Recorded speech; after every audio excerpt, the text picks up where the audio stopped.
Book 7, chapters 10 to 21. Chapter 10. And being admonished by these books to return into myself, I entered into my inward soul, guided by thee. This I could do because thou wast my helper. And I entered, and with the eye of my soul, such as it was, saw above the same eye of my soul, and above my mind, the immutable light. It was not the common light, which all flesh can see, nor was it simply a greater one of the same sort, as if the light of day were to grow brighter and flood all space. It was not like that light, but different, yea, very different from all earthly light whatever. Nor was it above my mind in the same way as oil is above water, or heaven above earth, but it was higher because it made me, and I was below it because I was made by it. He who knows the truth knows that light, and he who knows it knows eternity. Love knows it, O eternal truth and true love and beloved eternity. Thou art my God, to whom I sigh both night and day. When I first knew thee, thou didst lift me up, that I might see that there was something to be seen, though I was not yet fit to see it. And thou didst beat back the weakness of my sight, shining forth upon me thy dazzling beams of light, and I trembled with love and fear. I realized that I was far away from thee in the land of unlikeness, as if I heard thy voice from on high. I am the food of strong men. Grow, and you shall feed on me. Nor shall you change me like the food of your flesh into yourself, but you shall be changed into my likeness. And I understood that thou chastenest man for his iniquity, and makest my soul to be eaten away as though by a spider. And I said, Is truth therefore nothing, because it is not diffused through space, neither finite nor infinite? And thou didst cry to me from afar, I am that I am. And I heard this, as things are heard in the heart, and there was no room for doubt. I should have more readily doubted that I am alive than that the truth exists, the truth which is clearly seen, being understood by the things that are made. Chapter 11. And I viewed all the other things that are beneath thee, and I realized that they are neither wholly real nor wholly unreal. They are real in so far as they come from thee, but they are unreal in so far as they are not what thou art. For that is truly real, which remains immutable. It is good, then, for me to hold fast to God, for if I do not remain in him, neither shall I abide in myself. But he, remaining in himself, renews all things. And thou art the Lord my God, since thou standest in no need of my goodness. Chapter 12. And it was made clear to me that all things are good, even if they are corrupted. They could not be corrupted if they were supremely good, but unless they were good, they could not be corrupted. If they were supremely good, they would be incorruptible. If they were not good at all, there would be nothing in them to be corrupted. For corruption harms, but unless it could diminish goodness, it could not harm. Either then corruption does not harm, which cannot be, or, as is certain, all that is corrupted is thereby deprived of good. But if they are deprived of all good, they will cease to be. For if they are at all, and cannot be at all corrupted, they will become better, because they will remain incorruptible. Now what can be more monstrous than to maintain that by losing all good they have become better? If, then, they are deprived of all good, they will cease to exist. So long as they are, therefore, they are good. Therefore, whatever is good. Evil, then, the origin of which I had been seeking, has no substance at all, for if it were a substance, it would be good. For either it would be an incorruptible substance, and so a supreme good, or a corruptible substance, which could not be corrupted unless it were good.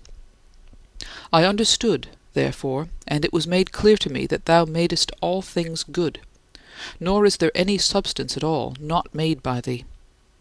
And because all that thou madest is not equal, each by itself is good, and the sum of all of them is very good, for our God made all things very good. Chapter 13.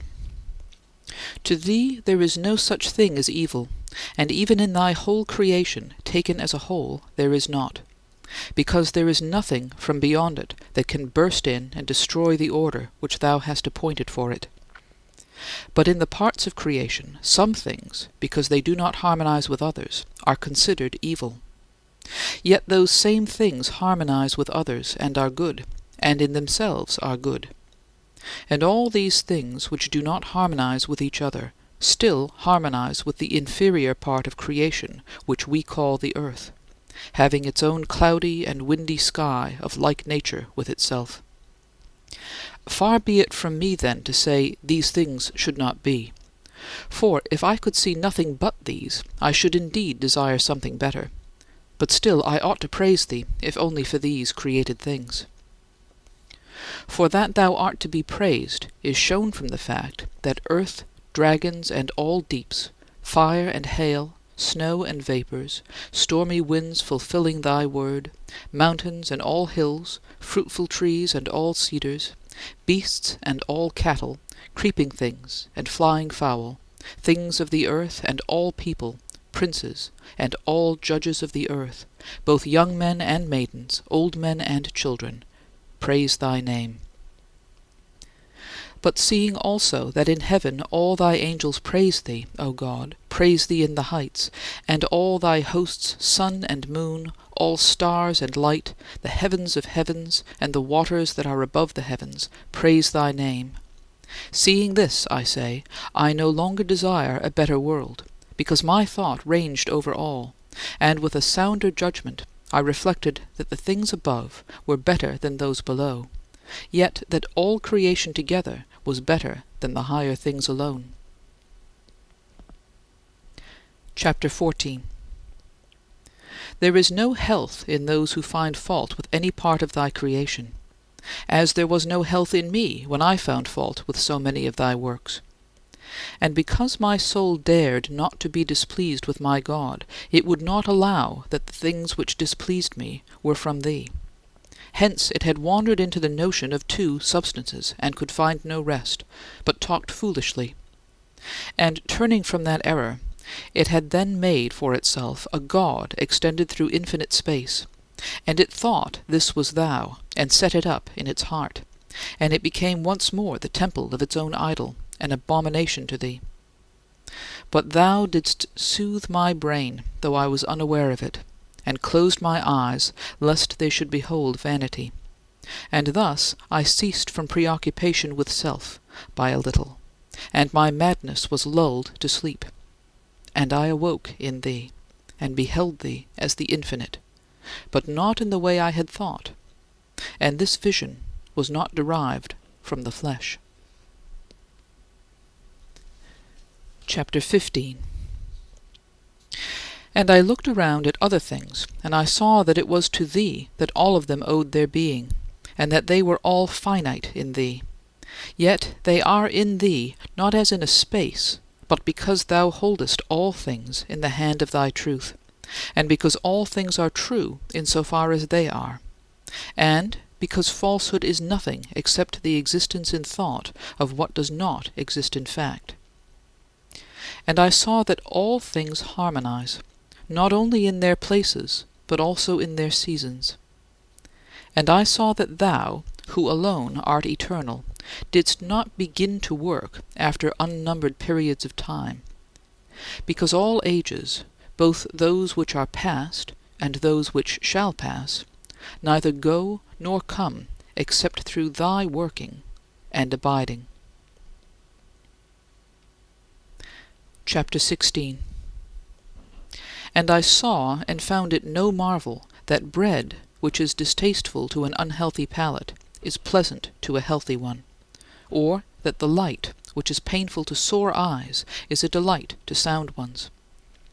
Thy righteousness displeases the wicked, and they find even more fault with the viper and the little worm, which thou hast created good, fitting in as they do with the inferior parts of creation. The wicked themselves also fit in here, and proportionately more so as they become unlike thee. But they harmonize with the higher creation proportionately as they become like thee. And I asked what wickedness was, and I found that it was no substance, but a perversion of the will bent aside from thee, O God, the supreme substance, toward those lower things, casting away its innermost treasure and becoming bloated with external good. Chapter 17. And I marveled that I now loved thee, and no phantasm in thy stead. And yet I was not stable enough to enjoy my God steadily. Instead, I was transported to thee by thy beauty, and then presently torn away from thee by my own weight, sinking with grief into these lower things. This weight was carnal habit. But thy memory dwelt with me, and I never doubted in the least that there was one for me to cleave to. But I was not yet ready to cleave to thee firmly. For the body, which is corrupted, presses down the soul, and the earthly dwelling weighs down the mind, which muses upon many things. My greatest certainty was that the invisible things of thine from the creation of the world are clearly seen, being understood by the things that are made, even thy eternal power and Godhead.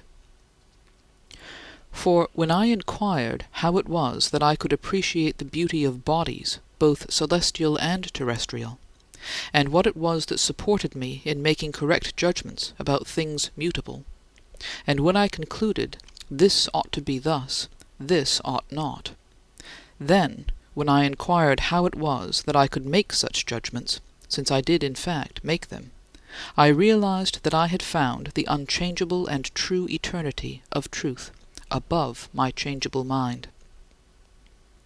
And thus, by degrees, I was led upward from bodies to the soul, which perceives them by means of the bodily senses, and from there on to the soul's inward faculty, to which the bodily senses report outward things. And this belongs even to the capacities of the beasts, and thence on up to the reasoning power, to whose judgment is referred the experience received from the bodily sense.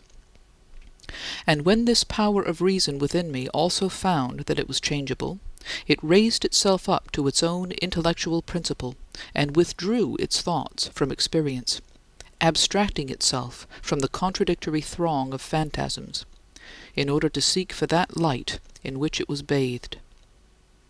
Then, without any doubting, it cried out that the unchangeable was better than the changeable.